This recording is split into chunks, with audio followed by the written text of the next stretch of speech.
弟兄姊妹早晨，父親節快樂！多謝 Anthony 頭先帶我哋唱一啲嘅詩歌，咁好多詩歌咧都係青年聖歌出嚟嘅，咁開咗我好多細個一啲嘅回憶。咁特別唱你真偉大，差唔多每日都，差唔多我哋因為讀基督教學校，差唔多日日都有機會點到呢一首歌嘅。咁多謝你哋。咁今日咧同大家分享一個嘅人物，咁大家都好熟悉啦，就係亞伯拉罕。咁聖經裏邊有時會叫做亞伯蘭啦，後來改名做亞伯拉罕啦。咁喺今日講道裏邊咧，我會統稱佢叫做亞伯拉罕啊，咁唔會大家好混淆啦。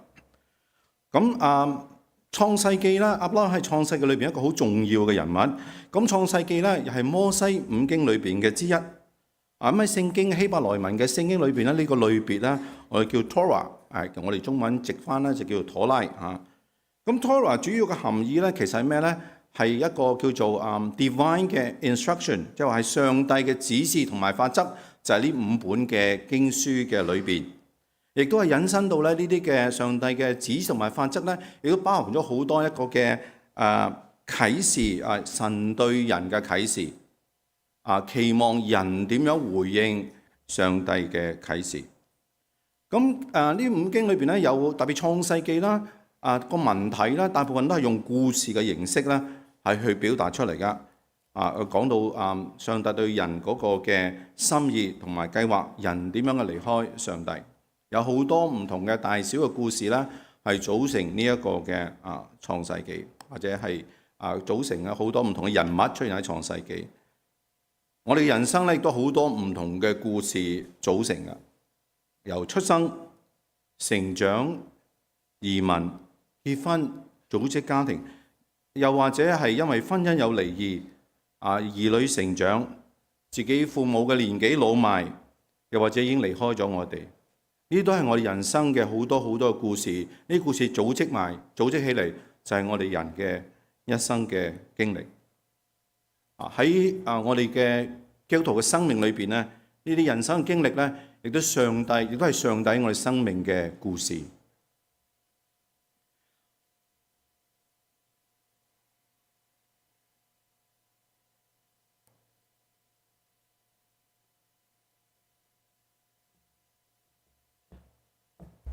喺創世記以亞伯拉罕為中心嘅故事咧，係由12章開始嘅，直至到22章咧就告咗一段落啦。即係今日我哋所讀嘅經文咧，係亞伯拉罕以撒，就係一個亞伯拉罕喺呢個嘅故事裏邊咧，係一個嘅 climax， 一個高潮。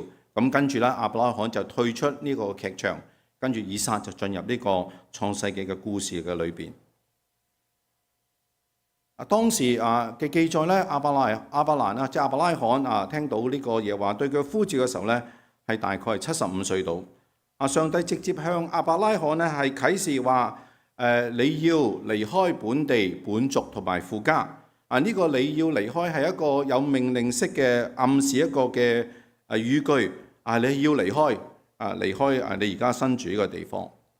我哋中文咧睇得唔係好清楚嗰個語氣有幾重啊！你要離開本地本族父家，但係英文咧你會睇得到比較清楚啲，就係your country， 你嘅本地，你嘅本地，你嘅本族，你嘅父家。呢個好強調乜嘢咧？好強調你嘅呢嘢全部係你嘅，你要離開你嘅嘢，你嘅父家，你嘅本族，去到我要指示你嘅地方。呢個你嘅、你的，我哋發覺咧喺22章裏邊咧出現咗都好多次㗎，係好強調呢樣嘢係你嘅父家、你嘅本地、你嘅本族。喺呢個嘅喺呢希伯來書裏提到咧，亞伯拉罕因着信蒙召時候就遵命出去啦，往將來要去得為業嘅地方，但去嘅時候咧，都唔知道要去邊度嘅，淨係知道要走嘅，離開呢一個地方。亞伯拉罕聽了又遵從神嘅說話，離開咗佢嘅本地、佢嘅本族同埋父家。我哋整個信仰咧，就係我哋整個信仰群體成個聖經嘅故事，或者我哋教會今日嘅存在，就係基於上帝對我哋嘅宣告同埋啟示。更重要嘅係我哋點樣嘅順服上帝嘅啟示同埋帶領。當亞伯拉罕選擇去相信上帝，選擇喺上帝嗰邊嘅時候咧，上帝嘅恩典就臨到亞伯拉罕，令佢有呢個咁樣嘅信心去繼續去依靠佢。佢去嘅時候都唔知道去邊度，但係好清楚嘅，上帝話俾你聽，你要離開你嘅本族，你嘅本家。我哋嘅信心個過程嘅裏邊咧，係有一啲嘅 assumption 喺度嘅，即係有啲假設性喺度，因為信心嘅 projection， 我哋投射嘅一啲未發生嘅事情。咁但係呢啲嘅投射嘅裏邊咧，呢啲假設性裏邊咧，往往我哋咧都有啲嘅 assurance。我哋 assumption 之下咧，我哋有個 assurance，即係話有個肯定性喺度，即係話啦，我有一個肯定性，基於呢個肯定性，我能夠有一個信心去踏去前邊我哋要走嘅路。咁我哋對上帝嗰個嘅信靠，好決定我哋對認識上帝有幾多。上帝對我哋嚟講係咪一個好真實嘅一個上帝？呢個直接影響到咧，我哋信心嗰個嘅嗰個 assurance， 我哋嗰個肯定性，以至我哋有一個信心能夠去踏上我哋前邊踏出去上帝要我哋踏出嗰一步。我哋信仰嘅經歷。我哋頭先提咗好多我哋嘅成長，我哋嘅移民，我哋嘅工作，我呢啲信心嘅經歷啦，都會影響到我對上帝嗰種嘅信靠嗰個程度。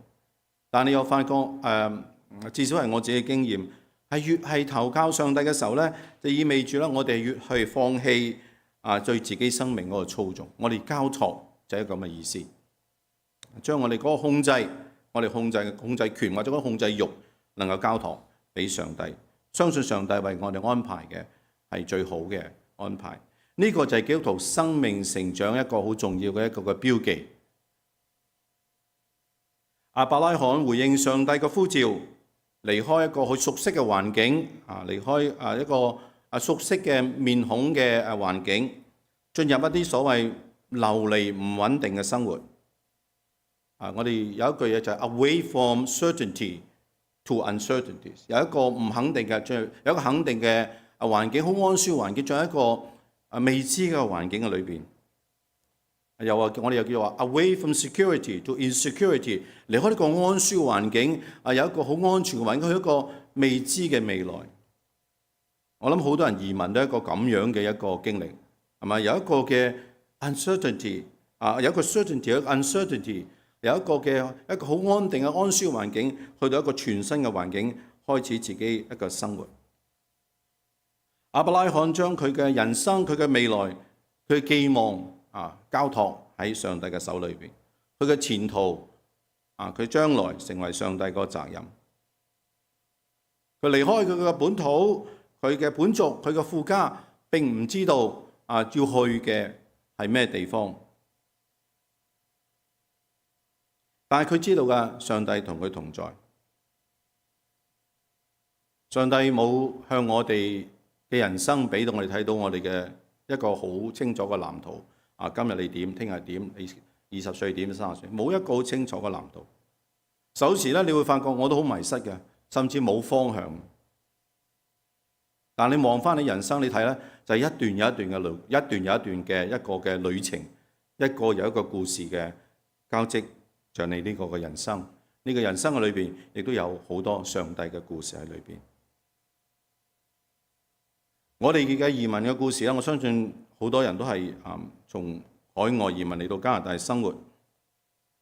我哋嘅移民故事係一個生命裏邊一個好重要嘅一個嘅篇章。至少對我嚟講係一個好重要嘅人生一個好重要嘅一個嘅 turning point， 一個轉點。你係點樣嘅離開你嘅本地咧？你係點樣離開你嘅本族？你係點樣嘅離開你嘅父家嚟到呢個加拿大呢邊嘅土地？你係點樣嘅去建立你嘅生活、建立你嘅家庭、建立你嘅人生？我開心得意嘅時候，我經歷上帝；我灰心失望嘅時候，我同樣係經歷上帝。呢個上帝俾我哋嘅一段又一段嘅生命嘅旅程。喺呢個生命嘅旅程，我哋唔單止認識多啲上帝，我哋更加嘅，我覺得都係好重要嘅，更加認識到底我係一個點樣嘅人，我自己係點樣嘅人。亞伯拉罕離開咗吾爾，上帝話俾你聽，佢成為大國，又成為別人嘅祝福。但係我哋知道，我哋一路睇亞伯拉罕嗰個故事嘅時候咧，我哋發覺咧喺12章裏邊提到咧，佢到埃及嘅時候咧，就向呢個埃及人咧係講大話，話俾你聽佢太太咧唔係佢太太，係佢個妹嚟嘅。咁去到後章啲嘅時候咧，去到呢個基拉耳咧，亞伯拉罕同樣做同樣嘅事情，就向呢個亞比米勒王咧係講話咧，呢個咧撒萊咧其實係佢嘅妻子。亞伯拉罕講大話。呢兩件事嘅裏邊咧，我哋有一個少少嘅諗法，就係佢去到一個異鄉嘅地方嘅生活裏邊，佢人生個對安全感嗰種恐懼，而呢個大話就係一個嘅保障佢生命嘅一個安全嘅一個嘅佢覺得係一個嘅方法嚟。我哋會有恐懼去到一個陌生嘅地方，對上帝嘅引導喺嗰刻裏邊係覺得冇信心，我要靠我自己去保護我自己。佢冇完全講大話嘅，佢講嘅係半真半假嘅説話。喺某個意義，撒拉係佢同父異母嘅妹妹。咁有啲嘅經文嘅軟弱，有啲經文嘅注釋提我哋話，呢個反映咗亞伯拉罕嘅軟弱。我相信每個人都會有佢軟弱嘅地方。正如我相信每個人都會有講半真半假嘅説話嘅時間。但係呢一個嘅故事，呢個嘅生命嘅故事喺亞伯拉罕出現嘅時候，反映咗我哋嘅信仰融入我哋嘅實際生活裏邊所面臨嗰種好多嘅挑戰喺度。我哋嘅信仰係咪能夠如實嘅喺我哋生活裏邊能夠實踐出嚟呢？亞伯拉罕所展示嗰種恐懼以至去到講大話。我哋可以話我哋可以話佢信靠嘅上帝不足。咁有時我哋都會係一個咁樣嘅情況。但係上帝唔會因為亞伯拉罕嘅一啲嘅缺失影響咗佢對亞伯拉罕嗰個承諾。唔係因為我哋嘅努力去成就上帝嗰個嘅計劃，而係上帝要成就計劃係透過我哋嘅軟弱嘅人去成就佢嘅應許。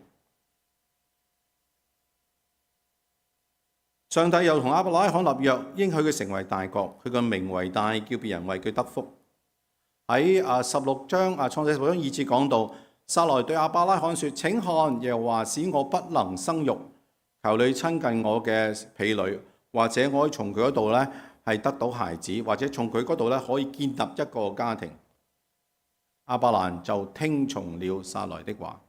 呢個嘅字我頭先聽過係咪啊？聽從了上帝的話。今次聽從了撒萊的話，我哋個獻以撒嗰度咧又會重複聽到一個好類似嘅聽了誰的説話。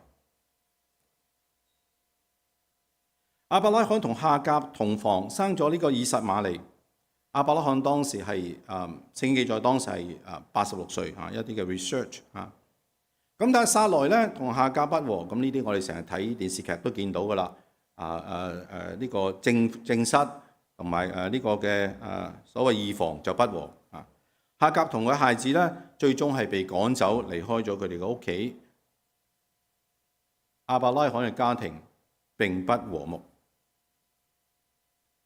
亞伯拉罕作為丈夫、作為父親都有好多缺失嘅地方。作為上帝跟隨亞伯拉罕我哋今日知道佢係一個信心之父，但係我哋睇呢幾段嘅故事講到，亞伯拉罕好似對上帝嗰個帶領都係好患得患失嘅。有啲似有時我跟隨上帝都係唔係好肯定呢樣嘢係點樣嘅會發生。信心、恩典同埋現實咧，好難有一個好整合嘅完全整合呈現出嚟。現實嗰個困境啦、懷疑同埋掙扎咧，一直喺度挑戰亞伯拉罕嗰個嘅同上帝嗰個嘅關係。呢個係亞伯拉罕跟隨上帝嘅故事。亞伯拉罕唔係一個完美嘅丈夫同埋父親。佢講大話，佢偏心，佢唔公平嘅對待夏甲同埋以實瑪利。有時做一啲好令人質疑嘅決定，但係佢一次又一次嘅轉向上帝，呢個成為佢一個好大嘅一個嘅 turning point， 成就上帝嘅身上嗰個應許。上帝喺亞伯拉罕身上有一個好特別嘅計劃，佢應許有一個嘅兒子從佢正室撒萊出嚟。撒萊雖然係月經斷咗唔能夠生育，上帝卻喺亞伯拉罕100歲撒萊90歲嘅時候咧誕下以撒。上帝對亞伯拉罕嘅立約同埋應許喺人看嚟係完全冇可能實現嘅，佢係一步一步嘅係體現到出嚟。呢個唔係人嘅努力去成就上帝嘅應許，係上帝嘅應許透過人嘅軟弱係成就佢自己嗰個計劃。上帝按佢嘅時間俾俾呢個亞伯拉罕一個兒子，呢個係亞伯拉罕撒萊係冇法子想像嘅。亞伯拉罕好清楚以撒係上帝所賜嘅。以撒嘅成長喺父母嘅眼中，喺亞伯拉罕同埋撒萊眼中係一個會行走嘅祝福，亦都印證咗上帝嘅同在。亞伯拉罕、撒萊老來得子，係咪？好自然對呢個以撒寵愛有加。去到我哋今日所讀嘅經文裏邊，創世記22章1至19節，頭嗰2節就提到一件事情，就話這事以後，這事以後即係話咧，之前發生咗好多嘢啦。呢啲嘢發生之後咧，跟住有以下嘅事情發生啦。這事以後有一個嘅轉接，一個 timing， 一個契機喺度。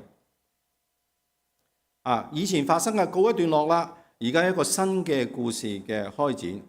呢個新嘅故事係基於以前所發生嘅，包括亞伯拉罕嘅不信，亦都包括上帝嗰個帶領，好多嘅人生嘅故事，上帝嘅故事。喺呢啲事以後，神要試驗亞伯拉罕。如果你留意，我頭先讀到19章咧，19節我哋冇再讀啦，係咪？20節嗰度咧，其實講到咧有一個括弧咁，就這事以後就結束咗呢個故事。這事以後開始，這事以後就結束。咁呢個係亞伯拉罕喺創世記裏邊最後一個比較完整嘅故事。這事以後，上帝要試驗亞伯拉罕，或者我哋可以咁講話，上帝將亞伯拉罕放喺試驗嘅當中。亞伯拉罕好熟悉上帝嘅聲音，我哋呢個已經印證咗好多次啦。當上帝嘅呼召臨到，亞伯拉罕好似係隨時候命嘅回應，我在這裏。我哋發覺響呢個佢離開吾珥，冇咩特別提到佢好猶豫，有其他嘅 hesitation 或者我要諗下我5年後點，聖經冇提到呢樣嘢，就講佢就離開。呢一度上帝同佢講話，帶着你的兒子，就是你所愛嘅獨生子，到摩利亞地去，在我所指嘅一座山上高，為佢獻為燔祭。呢度又係啦，帶着你的兒子，就是你所愛。但係英文我哋好清楚睇到 your son。Your only son, whom you love， 又好強調嗰個你，係嘛？同我哋頭先話，你離開你嘅父家、你嘅本族你個屋企，你喺我去摩利山呢個地方，喺我所指示嘅一座山上高咧，將佢獻為燔祭。呢一個嘅命令。有少少 accusation， 有少少指示，有少少指控咁嘅。你個仔啊，你所愛嘅仔，你唯一嘅仔，呢個説話有啲我哋廣東人或者有啲單打咁嘅意思喺度唔係雙打，係單打咁嘅意思喺度。好似提醒亞伯拉罕話：你當初點樣撇除所有一齊嚟跟隨我？今日你呢個仔唔係我俾你嘅咩？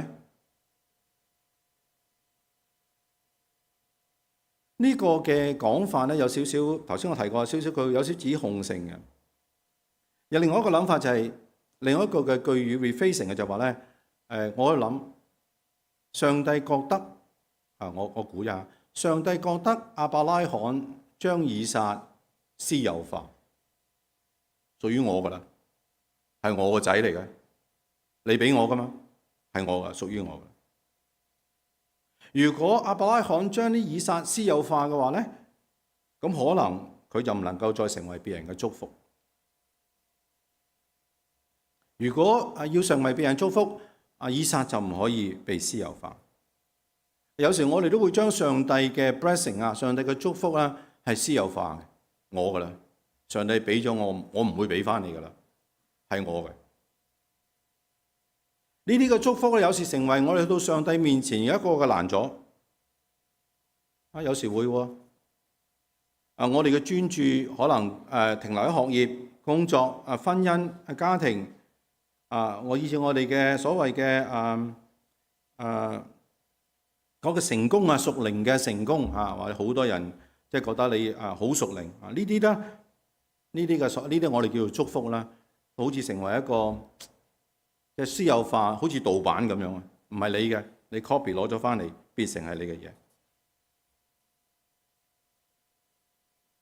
有啲基督徒咧，特別有啲嘅年青人啦，失業又失戀咁或者雙失啦我叫做，咁喺度叫上帝幫助到有工作或者有事性啦，我哋叫做開始冇乜神性嗰伴侶、家庭、工作呢啲祝福，成為我哋到上帝面前嘅攔阻，被私有化。我哋屬靈嘅深度有時有啲弟兄姊妹特別我哋有啲年青人越嚟越多人去到神學院裏邊進修呢啲嘅進修咧，呢啲嘅會好容易令一啲嘅同學跌入呢個所謂呢個屬靈魅力嘅一個嘅陷阱嘅裏邊。呢啲嘅屬靈嘅魅力嘅陷阱，會令你沉醉於弟兄姊妹對你嗰讚賞，對你嗰種傾慕，令到你冇法子再能夠係睇到呢個其實係上帝對你嘅祝福。呢啲係我哋叫做恩典私有化嘅後群症。如果今日上帝要同我哋講類似嘅説話，可能係咁講：帶着你嘅學業、你嘅工作、你嘅兒女、你嘅家庭、你屬靈深度、你嘅經歷、你專業嘅侍奉、你所愛嘅學業、你嘅工作、你嘅兒女嚟到我嘅面前，全然放喺祭壇上。要點樣回應上帝？你嘅學業、你嘅工作、你嘅成功帶到上帝面前。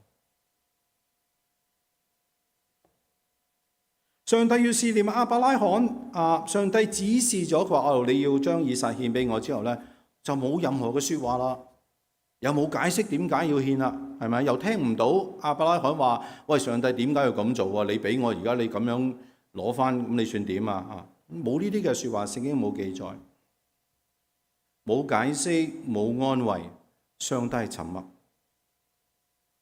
亞伯拉罕好似講咩都好多餘啊！你都講得咁清楚啦，我就知道係你嘅聲音。行動似乎係唯一嘅一個嘅回應。亞伯拉罕冇講嘅，聖經冇記載到亞伯拉罕講過一句説話。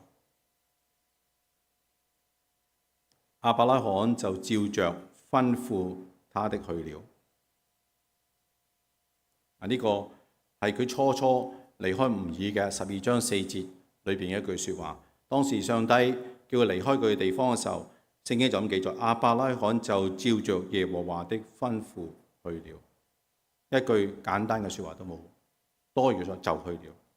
喺聖經裏邊第三節同埋第4節22章3節裏邊講到話咧，亞伯拉罕第二天嘅清早準備所需要嘅就開始上路。睇唔到有任何嘅可能有啲內心嘅掙扎，行動上並冇推遲嘅一個嘅記號喺度。聖經有冇記載亞伯拉罕嗰3日旅程嗰個感受係點？都幾難頂喎，我哋叫做啊！如果我要帶著我亞伯拉罕帶住個兒子湊到佢咁大，我而家要獻佢，而家因為上帝嘅説話，我要將佢獻喺呢個祭壇上。亞伯拉罕會係點樣嘅咧？個內心世界，聖經咧冇講到，係留白啊，等大家讀者能夠去投入呢個角色，到底亞伯拉罕嘅內心世界係點樣？呢一個嘅生命嘅劇場，呢一段嘅故事有好大嘅張力喺度。上帝嘅應許嗰種嘅矛盾知道點樣嘅，好似好翳焗咁樣，唔知道點樣能夠得到宣泄出嚟。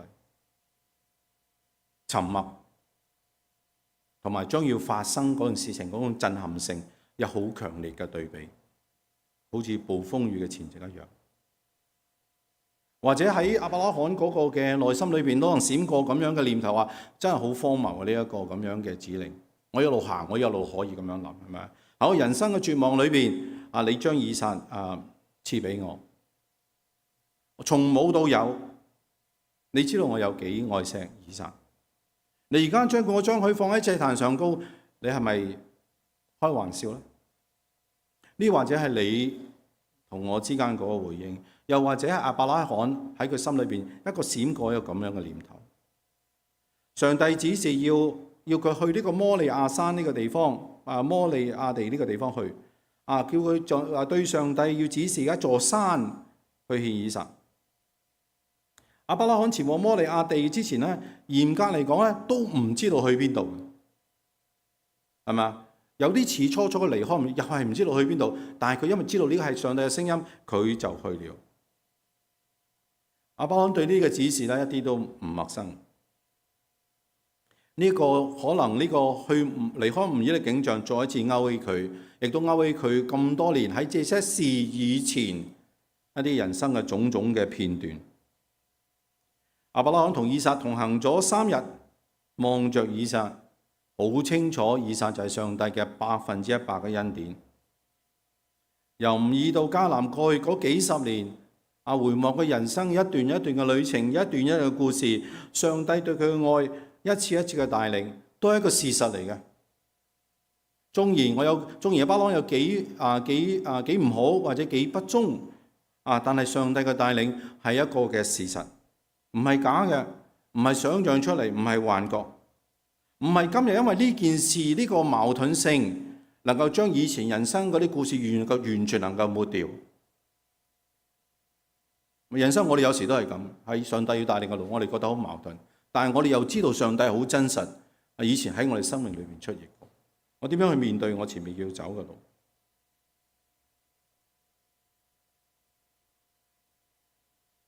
我經歷上帝喺我生命上嘅帶領係真實嘅，但係上帝叫我獻以撒，同樣都係真實嘅。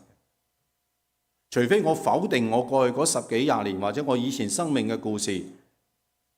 我哋冇法子否認，否則嘅話，我哋冇法子係去面對我哋今日嗰個面對亞伯拉罕呢個咁樣嘅抉擇。喺呢啲生命我哋叫單元劇啦，呢啲故事一個串聯嘅裏邊咧，我哋有時望翻我哋嘅人生，其實好多嘅事情咧，我哋都好難自圓其說，好難理解，有好難理解嘅時間。有啲嘢你或者去理解，啲嘢就咁樣發生嘅時候咧，啲人對你嘅安慰，你覺得好多餘。係咪真係有公平公義嘅咧？定話我哋淨係希望將來我哋可以就喺上帝嘅面前天堂裏邊所有嘢都能夠化解啦。咁係咪能夠解決到我今日嗰種嘅遺憾咧？係咪能夠解決我今日所面對嗰種嘅困難咧？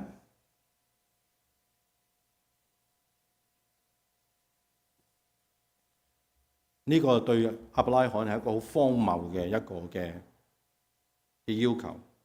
呢個係佢人生裏邊好荒謬嘅3日嘅旅程，或者你可以講俾我聽，做父母嘅亞伯拉罕要獻自己容易定係獻以撒容易？到底上帝係要亞伯拉罕啦，定係要以撒呢？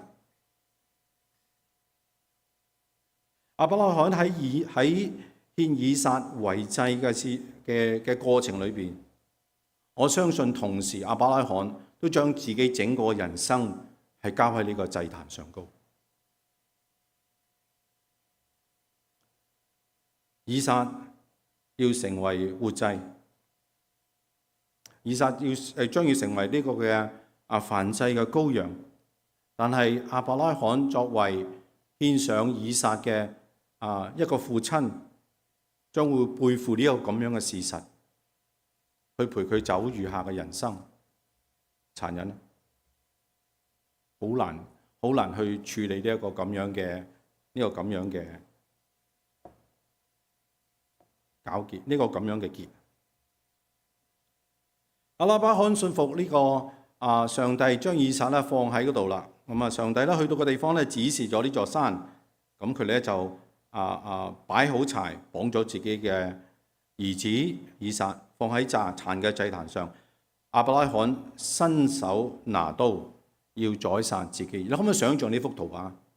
佢唔係攞把刀，佢係伸手跟住拿刀。你可以想象個動作係要宰殺自己嘅兒子啦，係一個咁樣嘅一個嘅 action 啊。上帝嘅應許係上帝嗰個責任，或者亞伯拉罕有個諗法就話，就用上帝嘅方法去成就上帝嗰個應許。亞伯拉罕伸手拿刀要宰殺自己嘅兒子。成個故事裏邊咧有一個角色我哋比較忽略嘅，就係以撒，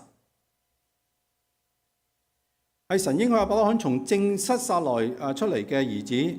聖經冇記載亞伯拉罕獻以撒嘅時候係幾多歲，係咪？但係你諗下，當以撒能夠背負呢個祭壇嘅獻祭嗰個柴枝，同埋佢個過程裏邊，佢詢問亞伯拉罕嘅父親獻祭嘅事情，好明顯顯示到佢好明白呢個獻祭嘅呢個過程所需要嘅係啲乜嘢。至少佢係一個 young adult， 係一個嘅比較年青嘅年青人。如果唔係冇法子行咁嘅路，拎咁多個柴枝去到個獻祭嘅地方，唔係一個小朋友。你唔好信我啲畫嗰啲公仔啦。有歷史學家話咧，當時應該係25歲。有猶太嘅傳統嘅記載，當時係33歲或者37歲。無論25歲、33、37歲，都唔係一個任你宰割嘅年青人，對嗎？對嗎？我喺主學同同學討論呢段經文嘅時候咧，我話如果你係以撒，你知道將要被綁成為祭物嘅時候，你會有咩反應？大部分嘅同學都係一個反應嘅，就係走，冇錯係走。呢個好最大嘅人之常情嘅反應。但係聖經好出奇嘅，以撒並沒有逃走。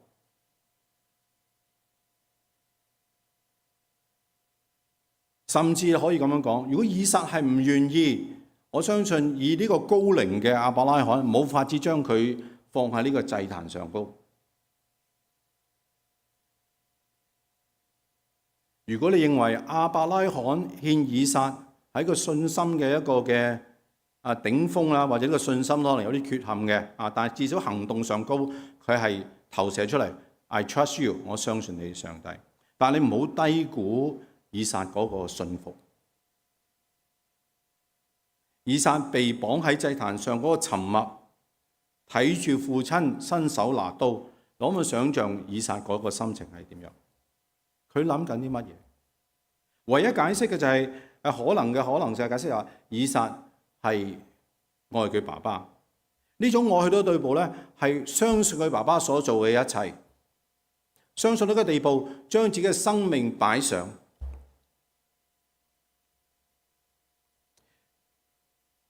以撒對獻祭唔陌生，我頭先提過啦。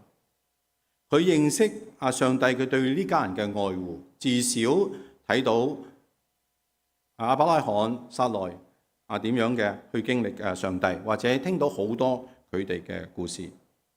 亞伯拉罕嘅信服係一個好主動嘅對上帝嘅一個嘅信服，但係以撒嘅信服係一個被動嘅信服。喺呢個嘅1到19章22節裏邊，22章1到19裏邊咧出現咗2次一個咁樣嘅字眼，係第6節同8節出現咗話二人一起。二人出現咗2次，第6節同8節二人一起。你如果用遠處睇，呢2個人一起係一幅好美麗嘅圖畫。喺一個嘅聖經學者為呢個咁樣嘅一個嘅故事咧，用咗一個英文名，不過我翻譯唔到做中文啦。A willing father and a willing son， 一個願意嘅父親，一個成全父親，一個願意係成全嘅兒子。如果以撒要喪掉生命被殺之後咧，上帝嘅計劃就告吹噶咯，可能要另外再高齡咁樣再生一個出嚟啦，係咪？但係上帝知道好清楚係會獻以撒為祭。亞伯拉罕憑信踏上，遵行上帝嘅吩咐，上帝嘅應許係上帝嘅責任，係上帝嘅方法去完成上帝嘅應許。當上帝話當亞伯拉罕要獻呢個以撒，要殺佢嘅時候，上帝嘅話就即刻就臨到，不可以在呢個孩子身上下手，一點也不害他。現在我知道你是敬畏上帝的了，因為你沒有留下你的獨生子不給我。喺呢度故事嗰種矛盾同埋張力，因為上帝嗰個介入能夠得到釋放。喺希伯來書11章19節俾我哋睇到少少亞伯拉罕嗰個心情。佢講到話，好似從死裏得回佢嘅兒子一樣，對佢嚟講死咗噶啦，雖然把刀冇落去，係得翻佢兒子一樣。上帝喺度一路幫助亞伯拉罕嗰個嘅信心，去誘導佢去到呢度，睇到亞伯拉罕係完全嘅投靠上帝。頭先我開始都講過，越係投靠上帝，就意味住我哋係越係放棄對自己生命嗰種嘅操縱，越係亦都因為我哋係遵行上帝嘅説話，係代表我哋係要付出代價。呢件故事結束之後咧，上帝再確立佢應許話：我指着自己起誓，你既然作了這事，沒有留下你的獨生子，我必定賜福俾你，令到你後裔繁多，像天上嘅星、海邊嘅沙。你嘅後裔必佔領仇敵嘅城門，地上萬國都因後裔得福，因為咩啊？你聽從了我的話。頭先點樣娶咗夏甲？因為聽從了夏甲的話。佢點樣離開吾珥？因為聽從了上帝嘅説話。佢點樣喺呢件事情能夠係睇到上帝更大嘅恩典、更大嘅祝福喺上？因為佢聽從了我的説話。撒母耳記有一個大家都好熟悉嘅經文，15章20節講到話，耶和華喜悅燔祭同平安祭，喜悅人聽從佢嘅説話，聽命勝於獻祭，順從勝於獻膏油嘅公羊嘅脂油。成個嘅故事嘅結束喺18節，因為你聽從了我的話，作為一個嘅差唔多個尾聲嘅故事一個結束。好多時候咧，我哋並非不明白上帝嘅心意，我哋嘅困難係聽了又遵從，聽了又遵從係上帝係亞伯拉罕獻以撒裏邊一個好重要嘅主題。我哋睇到亞伯拉罕聽到上帝吩咐，第二日清早就準備上路。我哋好多時拖延去遵行上帝嘅説話，其實已經為自己設留咗唔遵行嘅空間喺度。拖延背後有可能係困惑，有可能係疑慮，有更多嘅因為不信。而又話亞伯拉罕去摩利亞地嘅時候，並唔知道確實嘅地點，然而佢都出發啦，離鄉別井，離開吾珥，一直經歷上帝嘅同在。佢按佢所知嘅去遵行，佢相信上帝有安排，佢唔需要掌控佢嘅目的地。亞伯拉罕係聽了又遵從。約翰福音14章21節講話：有了我命令又遵從嘅，呢個人就係愛我嘅。亞伯拉罕憑信踏上，將自己同埋以撒全然放喺祭壇上高。亞伯拉罕經歷上帝人睇嚟一個絕無可能嘅事情。上帝賜下以撒俾亞伯拉罕，以撒喺亞伯拉罕嘅生命裏面有一個好重要嘅地位。頭先提過啦，係一個行走嘅祝福。每次見到以撒都係一份嘅恩情，都係上帝一份禮物。由以撒呱呱落地，BB 教養成人，有好多嘅心血喺裏邊。亞伯拉罕上帝係一個敬畏嘅。係敬畏上帝嘅一個跟隨者，呢個亞伯拉罕同上帝嘅關係，亦都可能係塑造咗呢個以撒呢個嘅所謂嘅信仰嗰個嘅歷程。以撒作為上帝恩典嘅印記，亦都同時嘅塑造緊亞伯拉罕嗰個屬靈生命嗰個嘅成長。我記得我嘅兒女喺大女15歲嘅生日嘅時候咧，我成日都同佢有啲 dating 嘅，飲下嘢咁樣。咁佢15歲生日啦，咁我又少少同佢講話，我呢個爸爸都係15歲嘅，我都係15歲，我哋一齊慶祝我哋嘅生日。冇幾多人生出嚟就識做父親，至少我唔識。好多人好似我一樣咧，一路做父親啦，一路係學嘅。我同我女講話 ，I'm learning to be your father， 我哋學習如何成為你嘅父親。And you are learning to be my daughter， 你學習如何成為我嘅兒女。我哋可以彼此嘅幫助，喺呢個角色裏邊，我哋能夠去成長。我唔係啲一言堂嘅父親嚟嘅，我的而且確喺我啲兒女嘅成長裏邊咧，我學到好多嘢，係好多嘅責任，但係我回望係我人生裏邊有一個好大嘅祝福。佢又同我講啦 ，Daddy， 我而家15歲 ，I'm halfway to 30。我3歲人生已經過咗一半，我諗我人生可能已經過咗一大半。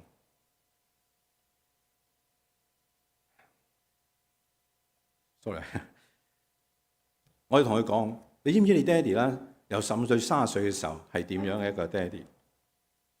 我俾你聽，有2把聲音成日喺我腦裏邊出現。第一把係上帝嘅聲音。第二把係我自己嘅聲音，呢2把聲音咧成日都有 conflict 嘅，成日喺我腦裏邊打交。我好用心嘅啦去聽呢2把聲音嘅訴求，我好想認識自己多啲。點解我會有咁嘅諗法？點解我諗啲嘢係咁唔好？點解我有啲咁樣嘅唔好嘅諗法？我好想認識自己係一個點樣嘅人。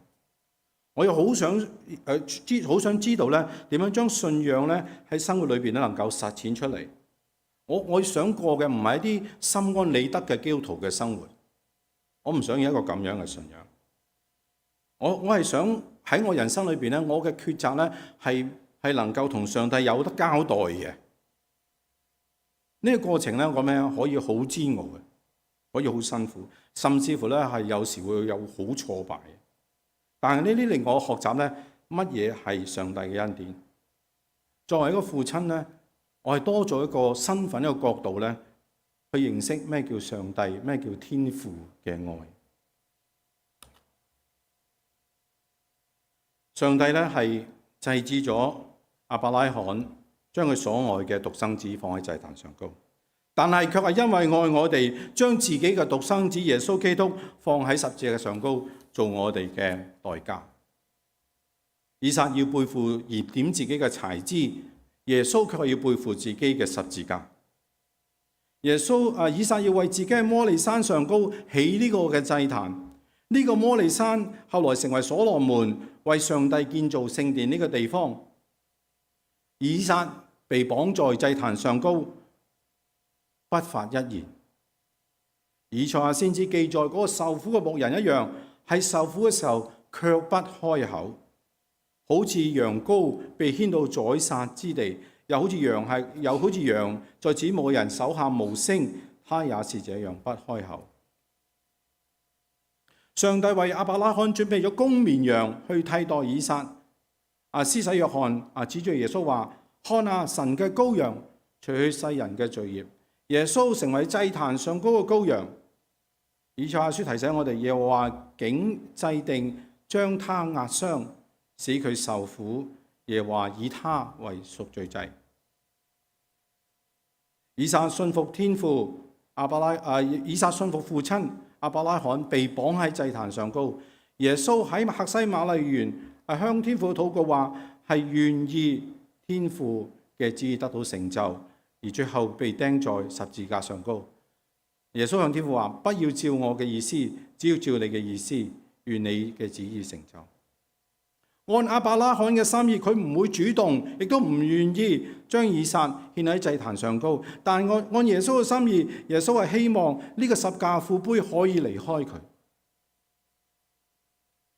羅馬書4章提醒我哋話，亞伯拉罕所信嘅係叫人死人復活，係使從冇變有嘅神，因為信福。希伯來書話，他雖然為兒子，還是因為所受嘅苦難學了順服。他既以為完全，就為凡順服佢人成就咗永遠嘅根源。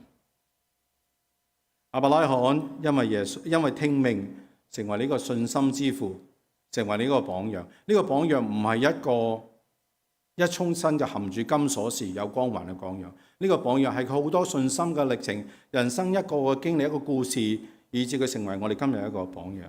耶穌因為聽命，成就咗我哋永遠嗰個嘅救贖。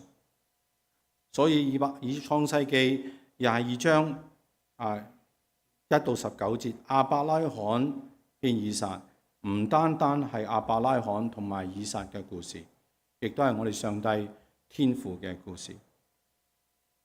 大家好熟悉嘅呢段經文，神愛世人，甚至將佢獨生子賜給他們，叫一切信佢嘅不至滅亡，反得永生。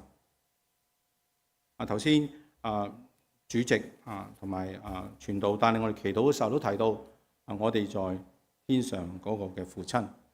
喺我哋今日嘅講道嘅結束，我希望大家有一個默禱嘅時間，同你天上嘅父親有啲嘅對話，然後我做一個祈禱，結束我哋今天早上嘅講道。